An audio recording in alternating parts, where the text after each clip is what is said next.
ఈరోజు ప్రత్యేకంగా యేసు కృప ప్రార్థనా మందిరం ద్వారా అందరి సహకారంతో యవనస్తులు అలాగే అందరి సహకారంతో ఈరోజు మీ అందరికీ క్రీస్తు ప్రేమను చాటాలని క్రిస్మస్ నెల కనుక క్రీస్తు ప్రేమను మీ అందరికీ చాటి ప్రేమ విందుని ఏర్పాటు చేస్తే దేవుని ప్రేమను ఈ రకంగా వెల్లడి చేయాలని మేము తలంచి ఉన్నాం కనుక ఈరోజు ప్రత్యేకంగా ప్రేమ కలిగిన యేసయ్యా గొప్ప దేవానికి స్తుతులు నాయన.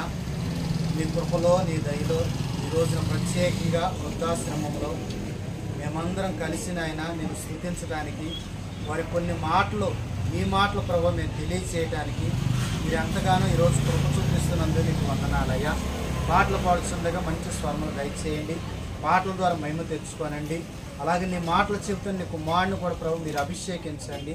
ప్రభు ఏ మాటలు అవసరమో అట్టి మాటలు బిడ్డలకు మీరు వినిపింప చేయమని అడుగుతూ ఉన్నాం ప్రభు. అలాగే మేము చేసే ఈ సేవా కార్యక్రమం కూడా నాయన జయప్రదం అవునట్లుగా సహాయం చేయండి. వారికి సేవా కార్యక్రమం చేస్తూ ఉండగా నాయన మీ నుంచి మాకు వచ్చే ఆశీర్వాదం మాకు దయచేయండి. ఈ ప్రార్థన అంతా కూడా జయకరంగా జరిగించమని యేసు నామములో ప్రారంభిస్తున్నాం పరమ తండ్రి.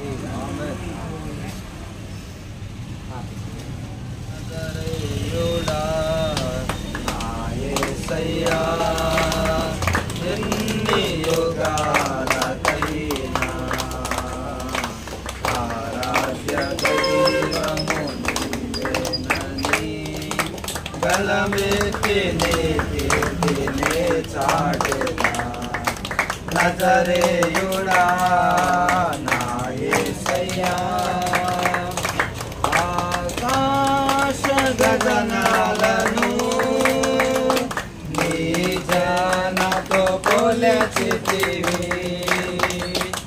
ఆకాశ గగనాలను నీ జనతో కొలచితివి. శూన్యములో ఈ భూమిని వేలాడదీసిన నా యేసయ్యా భూమిని వేలాడదీసిన నా యేసయ్యా నీకే వందనం, నీకే వందనం, నీకే వందనం. నజరేయుడా నా యేసయ్యా ఎన్ని యుగాలకైనా ఆరాధ్య దైవము నీవేనని గళమెత్తి నీ కీర్తిని చాటెదా. నజరేయుడా నా యేసయ్యా అగాధ సముద్రాలకు నీవే ఎల్లలు వేసితివి. అగాధ సముద్రాలకు నీవే ఎల్లలు వేసితివి. జలములలో పడినే వెళ్ళినా నన్నేమి చేయవు నా యేసయ్యా. జలములలో పడినే వెళ్ళినా నన్నేమి చేయవు నా యేసయ్యా. నీకే వందనం, నీకే వందనం, నీకే వందనం, నీకే వందనం. నజరేయుడా నా యేసయ్యా ఎన్ని యుగాలకైనా ఆరాధ్య దైవము నీవేనని గళమెత్తి నీ కీర్తిని చాటెదా.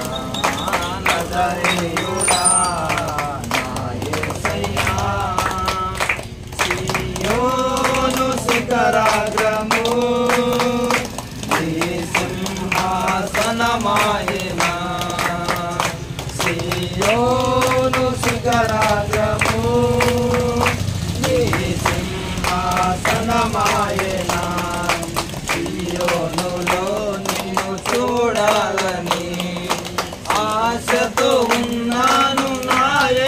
యేసయ్యా సియోనులో నిన్ను చూడాలని ఆశతో ఉన్నాను నా యేసయ్యా నీకే వందనం నీకే వందనం నీకే వందనం నీకే వందనం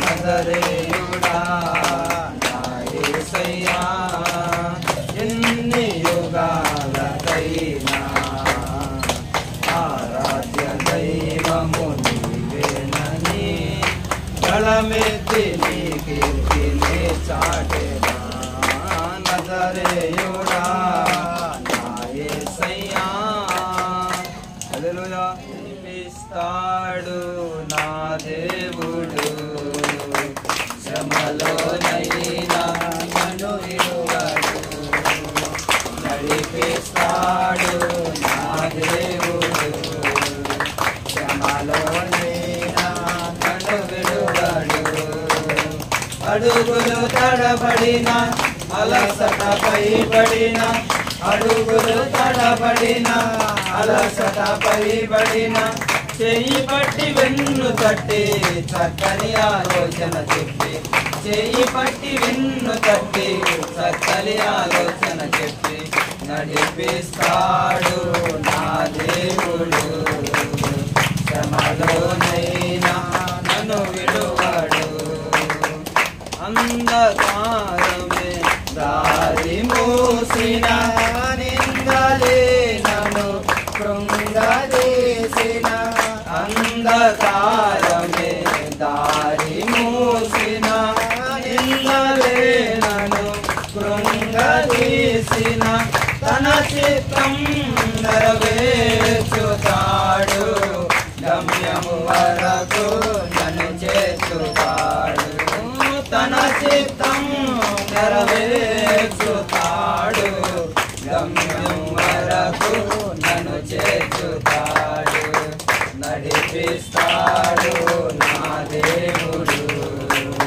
శ్రమలోనైనా నన్ను విడువడు కష్టాల కొలిమి కాల్చివేసిన శోకాల గుండెను చీల్చివేసిన కష్టాల కొలిమి కాల్చివేసిన శోకాల గుండెను చీల్చివేసిన తన చిత్తం నెరవేర్చుతాడు గమ్యం వరకు నన్ను చేర్చుతాడు తన చిత్తం నెరవేర్చుతాడు గమ్యం వరకు నన్ను చేర్చుతాడు నడిపిస్తాడు నా దేవుడు శ్రమలోనైనా నన్ను విడువడు నాకున్న కలిమి కరిగిపోయిన నా యొక్క బలిమి కరిగిపోయిన నాకున్న కలిమి కరిగిపోయిన నా యొక్క బలిమి కరిగిపోయిన తన చిత్తం నెరవేర్చుతాడు గమ్యం వరకు నన్ను చేర్చుతాడు తన చిత్తం నెరవేర్చుతాడు గమ్యం వరకు నన్ను చేర్చుతాడు నడిపిస్తాడు నా దేవుడు శ్రమలోనైనా నన్ను విడువడు నడిపిస్తాడు నా దేవుడు శ్రమలోనైనా నన్ను విడువడు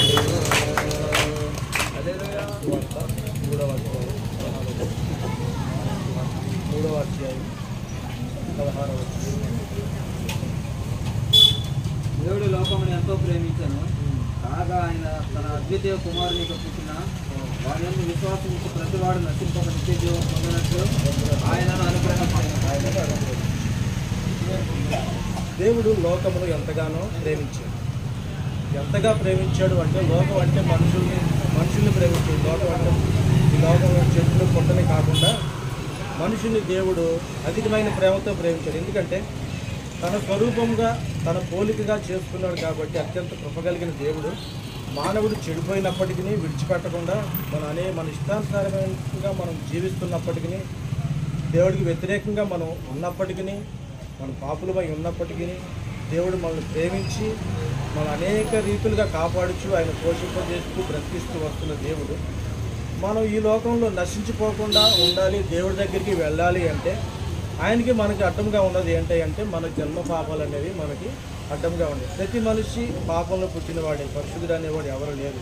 వాళ్ళు చేస్తున్నటువంటి క్రియల్ని బట్టి పరిశుద్ధులుగా మారుతారు. ఎలా మారుతారు అంటే బైబిల్ లెక్క ప్రకారం అయితే యేసుక్రీస్తు రక్తంలో కడగబడిన వాళ్ళు, వాళ్ళ పాపాలను ఒప్పుకొని విడిచిపెట్టిన వాళ్ళు, మరలా చేసిన వాళ్ళు కాదు, విడిచిపెట్టిన వాళ్ళే పరిశుద్ధమైన జీవితాన్ని జీవించగలిగిన వాళ్ళు. దేవుడి వద్దకు దేవుడు వాళ్ళతో కూడా ఉండడానికి ఇష్టపడుతున్నారు. వాళ్ళు దేవుడి వద్దకి వెళ్ళాలి అంటే పరిశుద్ధమైనటువంటి రక్తం కావాలి. అంతకుముందు మామూలుగా మేకలు, గొర్రెలు ఇటువంటి వాటి ద్వారా వాళ్ళు అర్పించారు, కానీ అవేవి కూడా దేవుడి దగ్గరికి తీసుకురాలేదు.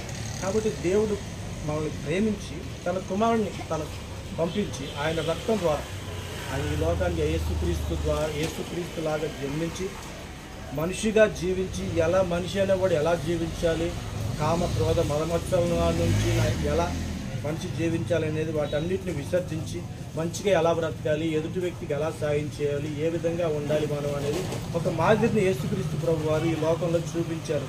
దేవుడు ఏం చెప్తున్నాడంటే మిమ్మల్ని ఒక చెంప కొట్టి ఇంకొక చెంప చూపించమని ఆయన ఖచ్చితంగా చెప్తున్నాడు.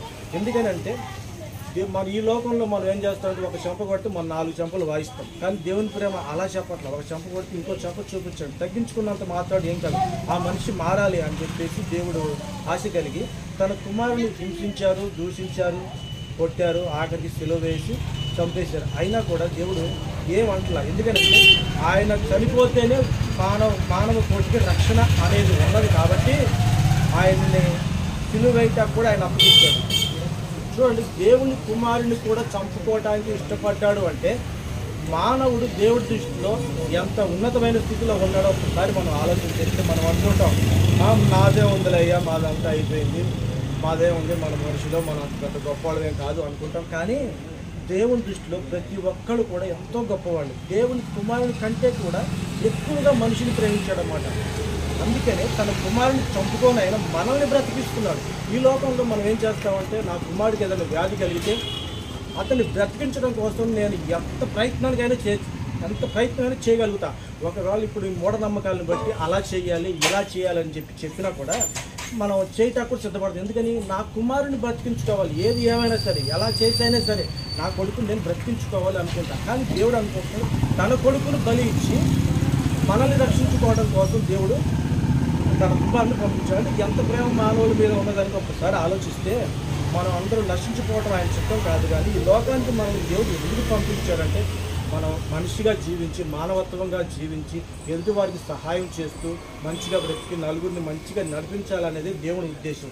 కానీ మానవులు ఎవరి స్వార్థపూరితంగా ఎవరి ఇష్టానుసారంగా వాళ్ళు జీవిస్తూ అన్యాయంగా అక్రమంగా మోసాల్లో జీవిస్తూ దేవుడు ఏర్పరిచినటువంటి మార్గాన్ని చెరుగు వేసుకొని ఎవరి ఇష్టానుసారంగా వాళ్ళు జీవిస్తూ ఇదే మార్గము, ఇదే సత్యము, ఇదే జీవం అనుకుంటున్నారు. ఎవరి కాళ్ళు ఒక తాగుబోతున్నాడు, ఎందుకు తాగుతున్నారు అంటే నాకు మంచిది, ఇదే నాకు అని చెప్తాడు. అట్లాగే వ్యసనాలు కలిగిన వాళ్ళని అడిగినా కూడా వాడు అదే మంచిది అనుకుంటాడు, కానీ తీరా చూస్తే వాడిని నాశనాన్ని నడిపిస్తుంది అన్నమాట. అట్లాగే దేవుడి ప్రేమ కూడా అలా నశించిపోకూడదని చెప్పేసి ఒక మంచి మార్గాన్ని దేవుడు ఏర్పరిచి యేసుక్రీస్తు ద్వారానే మనం ఇవన్నీ సాధ్యపడగలం. ఒక భక్తి జీవితంలోనే ఒక చెడ్డవాడు మంచివాడిగా మారుతాడు, కానీ మంచివాడిని చెడగొడతాం ఈ లోకంలో పెద్ద విషయం కాదు. కానీ చెడ్డవాడిని మంచివాడిగా మార్చి వాడిని నలుగురికి ఉపయోగపడే వాడిగా చేయాలి అంటే అది ఎంతో కష్టమైన పని అన్నమాట. అందుకనే దేవుడు ఈ లోకంలో మనం ఎన్ని మంచి కార్యక్రమాలు చేసినప్పటికీ దేవుని యొక్క ప్రేమ కలిగి మనం దేవుడు యేసుక్రీస్తు యొక్క రక్తంలో కడగబడి ఆయన ద్వారా రక్షించబడినప్పుడు బట్టి మనం దేవుని యొక్కకి మనం చేరగలిగినటువంటి వారమై ఉన్నాం. కాబట్టి అయితే దేవుడు మన ఎడల తన ప్రేమను వెల్లడిపరుస్తున్నాడు. ఎట్లనగా మనం ఇంకనూ పాపులమై ఉండగానే మన కొరకు క్రీస్తు చనిపోయినని తెలియపరుస్తున్నాడు. అంటే మనం మంచివారుగా ఉంటే చూద్దాం, నువ్వు మారు, తర్వాత చూద్దాం. మనం ఒక దగ్గరికి ఒక సహాయం కోసం వెళ్ళినప్పుడు వాళ్ళు ఏం చెప్తారంటే, అరే నువ్వు ఇలా తిరుగుతున్నావు, ఇలా చేస్తున్నావు, అలా చేస్తున్నావు కదా, నీకు ఏ విధంగా నేను సహాయం చేయగలను, ముందు నువ్వు మారు, తర్వాత చూద్దాం, నీ మీద నమ్మకం వచ్చినప్పుడు నేను వాటి గురించి ఆలోచిస్తాను, చేస్తాను కానీ మనం అంటాం. కానీ దేవుడు అంటున్నాడు మనం ఇంకా పాపులుగా ఉండగానే దేవుడు ఏం చేశాడు, మన కొరకు క్రీస్తుని పంపించి ఆయన మరణించి చనిపోయి లేచును. ఒక మంచివాడి కోసం చనిపోవటానికి ఎవరైనా ఇష్టపడతారు, కానీ ఒక పాపి కోసం చనిపోయాడు తిరిగి లేచాడు అంటే అది ఎంతగా దేవుని ప్రేమ మనపై ఉన్నదని ఒకసారి ఆలోచన చేస్తే, మీరు ఈ లోకంలో ఎన్నో ఆటిపోట్లు మంచి చెడులు అన్నింటినీ చూసి దాటుకుంటూ వచ్చారు. ప్రత్యేకంగా నేనేం చెప్పవలసిన వాళ్ళు లేదు, ఎందుకంటే నేను మీకంటే చాలా చిన్నవాడిని కాబట్టి నాకంటే ఈ లోకానుభవం మీకు ఎక్కువగా తెలుసు. అయినప్పటికీ దేవుని ప్రేమను బట్టి నేను తెలియపరిచేది ఏంటంటే, క్రీస్తు ప్రేమను బట్టి ఉన్న ప్రతి మనిషి కూడా దేవుడు ఏ రోజు పిలిస్తే ఆ రోజున వెళ్ళిపోవాల్సిందే. పుట్టిన వారి దగ్గర నుంచి పెద్దవారి వరకు కూడా ఎవరికి ఈ లోకం శాశ్వతం కాదు. కానీ మనం ఈ లోకంలో జీవించినంతకాలం మంచిగా క్రీస్తు ప్రేమను కలిగి ఎదుటివారికి సహాయం చేస్తూ మంచిగా జీవించాలనేదే కోరిక. చనిపోయిన తర్వాత మనం ఎక్కడికి వెళ్తాం? మానవుల యొక్క ప్రయత్నాలు ఏంటంటే అక్కడికి వెళ్తాం, ఇక్కడికి వెళ్తాం, రకరకాలు చేస్తున్నారు. కానీ ఎలా ఖచ్చితంగా వెళ్తాం అనేది మానవుని యొక్క తెలుసుకున్నప్పుడే మనం ఖచ్చితంగా దేవుడిని చేరగలం. ఈ లోకంలో ఉన్నటువంటి ప్రతి మనిషి కూడా ధనాన్ని సంపాదిస్తున్నాడు, అనేకమైన చంద్రమండలాన్ని పైకి కూడా వెళ్తున్నాడు. కానీ వాడి జీవితంలో కొన్ని కొదువుగానే ఉంటున్నాయి.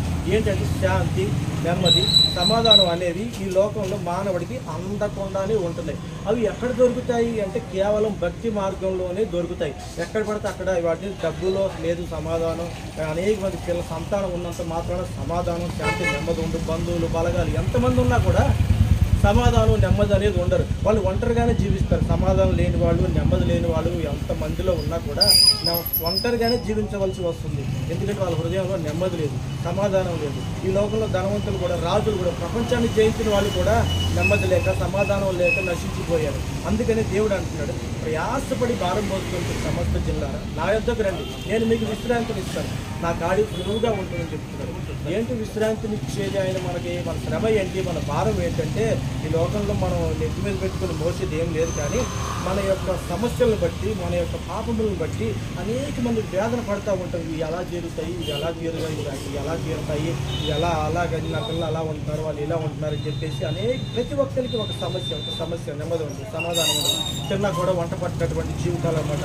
అనేకమైనటువంటి డబ్బు ఉన్నా కానీ, ధనం ఉన్నా కానీ కడుపు నిండా అన్నం తినలేనటువంటి పరిస్థితులు ఉన్న ఈ రోజుల్లో. ఎందుకంటే ప్రతి ఒక్కరికి అనేకమైనటువంటి రోగాలు ఉన్నాయి, అనేకమైన సమస్యలు ఉన్నాయి. అన్నీ బాగున్నా కానీ నెమ్మది ఉండదు, తినలేకపోతున్నారు, నెమ్మది ఉండదు, సమాధానం ఉండదు. అయినప్పటికీ దేవుడు అంటున్నాడు, మీరు నా యొద్దకు రండి, నేను మీకు నెమ్మది ఇస్తాను, సమాధానం ఇస్తాను. ఏమి లేకపోయినా సరే దేవుడు నెమ్మది, సమాధానం అనుగ్రహించే దేవుడు అయి ఉన్నాడు. ఏమున్నా సరే, ఏది తిన్నా సరే మనకి నెమ్మది కలిగి జీవించగలిగేటువంటి కృపని దేవుడు మనకి ఇస్తానని చెప్తున్నాడు. ఎందుకంటే ఈ లోకంలో ఎవరిని ఆశ్రయించినా కూడా నెమ్మది, సమాధానం, శాంతి, సమాధానం అనేవి దొరకవు. కానీ మనం అందరూ పాపం చేసి దేవుడు అనుగ్రహించు మహిమను పొందలేకపోతున్నాం. అందరూ, ఒకరు కాదు, ఇద్దరు కాదు, అందరూ కూడా ఈ లోకంలో పుట్టిన ప్రతి మానవుడు కూడా దేవుణ్ణి అనుగ్రహించే మహిమను పొందలేకపోతున్నారు. ఏమిటి మహిమ అంటే దేవుని కుడిపార్శ్వమున ఆయన పరలోక రాజ్యంలో ఉండాలి, ఆయనతో పాటు ఉండాలి అని ఆయన ఆశ కలిగి ఉంటున్నారు తప్ప వాళ్ళందరూ పాపంలో ఉండటం వలన దేవుడి నుంచి రావాల్సినటువంటి ఆ మహిమను మానవులు పొందలేకపోతున్నారు. ఆ మహిమను పొందాలి అంటే ఎలా? మనం దేవుని యొద్దకు వచ్చి, అయ్యా నా తప్పిదాలు క్షమించిన ఆయన. మనం అంతకుముందు మన జీవితంలో ఎన్నో తప్పిదాలు చేసి ఉంటాం, ఎన్నో పొరపాట్లు చేసి ఉంటాం. ప్రతి ఒక్కరం కూడా పాపంలో పుట్టిన వాళ్ళమే, పాపంలో జీవించే వాళ్ళమే. పాపంలోనే మరణిస్తే మనం పరలోక రాజ్యానికి కానీ స్వర్గానికి కానీ వెళ్ళలేము. మరి అలా మనం వెళ్ళగలము అంటే మన పాపాలని దేవుడి దగ్గర ఒప్పుకోవాలి. అయ్యా మేము అవి చేసాం, మనిషి అన్నాన్ని చేస్తూ ఉంటాం. ఒప్పుకొని విడిచిపెట్టేసి మంచి మార్గంలో నడుచుకున్నప్పుడు ఆయన యేసుక్రీస్తు నామంలో రక్షణ బాప్తిసం పొందుకున్నప్పుడు మనం ఖచ్చితంగా పరలోక రాజ్యం వెళతామని చెప్పేసి దేవుడు తెలియపరుస్తున్నాడు. అందుకనే దేవుడు అంటున్నాడు, ఇందు మూలంగా రాయబడినది ఏమనగా నీతిమంతుడు లేడు, ఒక్కడు కూడా లేడు. కాబట్టి మనం వాళ్ళని చూసి వీళ్ళని చూసి కాకుండా మన యొక్క జీవితాలను దేవుడి వైపు చూస్తూ నెమ్మదిగా సాగించాలి, నీతిమంతుడిగా జీవించాలి. అంటే మనం ఏం చేయాలంటే యేసుక్రీస్తు నామములో రక్షణ పొందుకోవాలి. మన నెమ్మది మన మనసులో ధ్యానం చేసుకున్నా కూడా దేవుని యొక్క మాట, దేవుని యొక్క కార్యాలు మన హృదయంలో జరిగిస్తాడు. ఇప్పుడు మేము ఎటెళ్ళాలయ్యా వెళ్ళవలసి ఏం అవసరం లేదు. మీరు మనసులో ప్రార్థన చేస్తున్నా ఏమి చేయాలో, ఎలా చేయాలనేది దేవుడు మీ మనసులో మీకే ఆ ఆలోచన కలిగిస్తాడు. ఎలా మీ హృదయాల నెమ్మది వస్తుంది, ఎలా మీ హృదయంలో మనం ఏమి చేయాలి, ఏమిటి అనేది కూడా దేవుడే మీ హృదయాల్లో దేవుడు మీకు తెలియపరుస్తాడు అన్నమాట. ఎలా అనగా పాపము వలన వచ్చు జీతము మరణం. అయితే దేవుడి కృపావరము మన ప్రభు అయిన యేసుక్రీస్తునందు నిత్య జీవం. పాపం చేస్తే పాపం వలన వచ్చే జీతం ఖచ్చితంగా మరణం.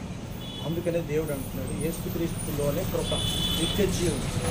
మన పాపాలను విడిచిపెట్టాలి ఖచ్చితంగా.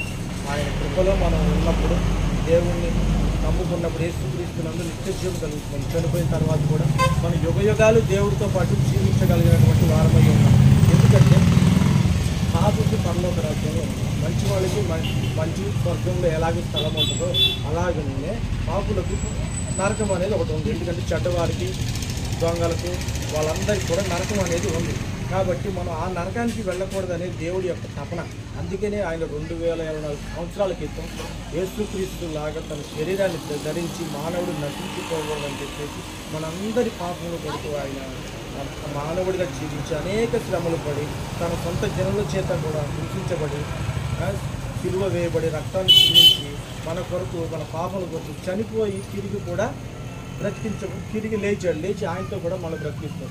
నన్ను నమ్ముకున్న వాళ్ళకి ఇప్పుడు మనం శరీరానుసారంగా చనిపోతాం, కానీ ఆయన వచ్చినప్పుడు రెండో రాకడలో ఖచ్చితంగా మనందరం ఎత్తపడవారు ఎత్తి ఆయనతో కూడా 1000 ఏళ్ల పరిపాలన, ఆ తర్వాత పరలోక రాజ్యంలో కూడా మనం ఉండటానికి దేవుడు మనకి ఇచ్చేటటువంటి గొప్ప అవకాశం ఏంటంటే బ్రతికి ఉండగానే మన బ్రతికిని మార్చుకున్నట్లయితే చనిపోయిన తర్వాత దానివల్ల ఏ లాభము కూడా లేదన్నమాట. ఎన్ని యజ్ఞాలు చేసినా, ఎన్ని యాగాలు చేసినా, ఎంత గొప్ప గొప్ప కార్యాలు చేసినా కూడా దానివల్ల ఎటువంటి లాభం ఉండదు అన్నమాట.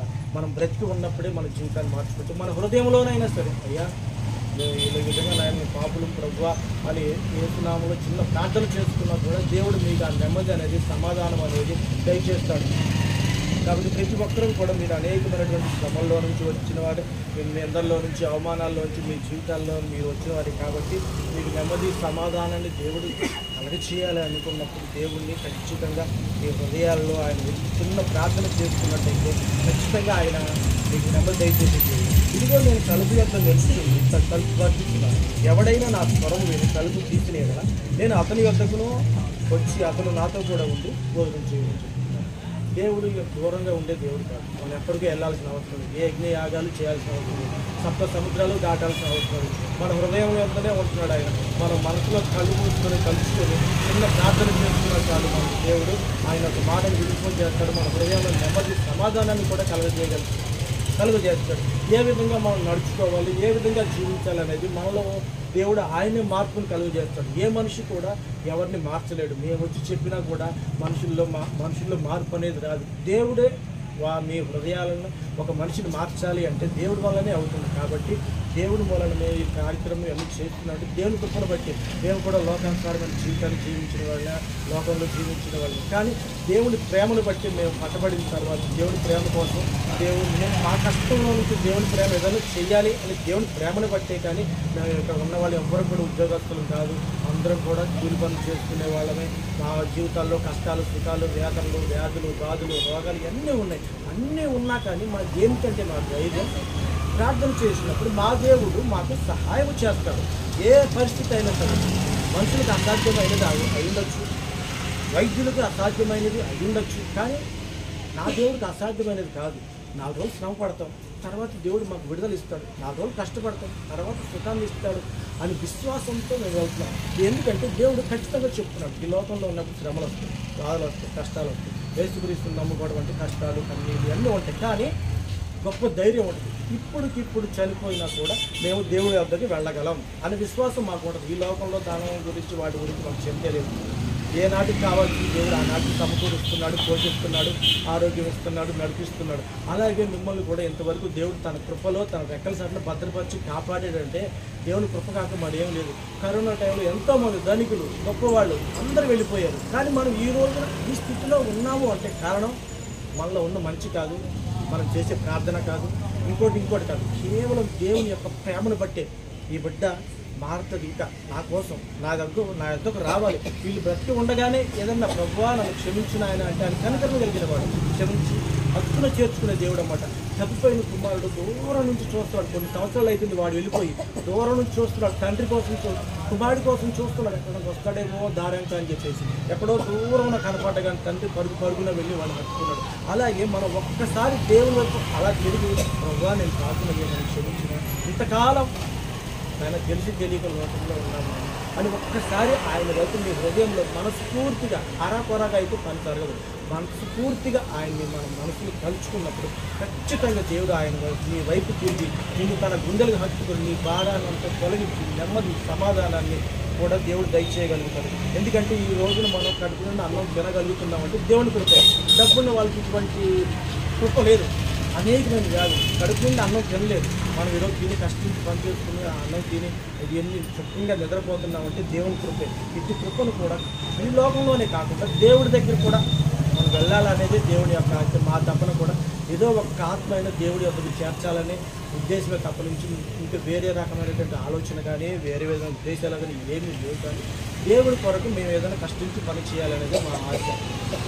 ఉన్నా లేకపోయినా కష్టమైనా నష్టమైనా నిష్ఠూరమైన వ్యాధులైనా బాధలైనా కూడా దేవుడి కోసమే ఈ పనులన్నీ చేయాలని నిశ్చయించుకున్నప్పుడు దేవుడు మా జీవితాల్లో ఎంతో నెమ్మదిని సమాధానాన్ని ఏమి ఉన్నా లేకపోయినా వేసే మా జీవితం మా అనుకొని మేము ముందుకు సాగిపోతున్నాం. కాబట్టి ప్రతి విషయంలో మాకు సహాయం చేస్తూ ఈరోజు ఈ స్థితిలో ఇక్కడ నిలబడ్డ కారణం కూడా దేవుని యొక్క కృపే. కాబట్టి మీకున్న మీ పెద్దల మీ తల్లిదండ్రులు అందరికీ కూడా నా వందనాలు.